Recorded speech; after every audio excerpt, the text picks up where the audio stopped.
Symai fy enw yw Dyddgu Hywel a dwi'n darlithydd Astudiaethau Addysg Gynradd yma ym Mhrifysgol Metropolitan Caerdydd. Yn dilyn cwrs gradd ymarfer dysgu yn y pwnc dylunio thechnoleg yn y Brifysgol, dwi wedi cael profiad fel athrawes yn y maes cynradd, uwchradd ac addysg bellach dros y degawd diwetha. Dyma ble mae fy arbenigedd tuag at y defnydd o dechnoleg ar lawr y dosbarth wedi datblygu, a mae'n fraint gen i ysbrydoli ac addysgu'r myfyrwyr gyda'r sgiliau a dulliau dysgu arloesol ar gyfer eu profiadau a'u dyfodol nhw. Dwi'n cyfri fy hun fel tiwtor personol yn ogystal â darlithydd. Rhan hynod bwysig yn fy rôl yw i roi arweiniad a chefnogi fy myfyrwyr yn ystod eu taith yma am y 2 mlynedd.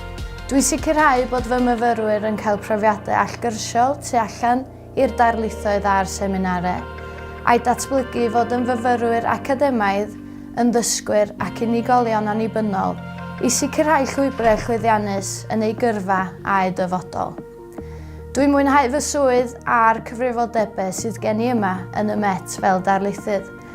Mae dysgu yn swydd fobreol, gyda pob diwrnod yn wahanol, ac mae'r hyblygrwydd rhwng y dysgu a'r cyfle i wneud fy noethuriaeth yn rhoi mwynhad mawr i mi. Dwi'n cyfri fy hun yn lwcus iawn hefyd i gael gweithio yn fy mamiaeth ac yn fraint cael gweithio gyda llond dosbarth o fyfyrwyr cyfrwng Cymraeg yn flynyddol.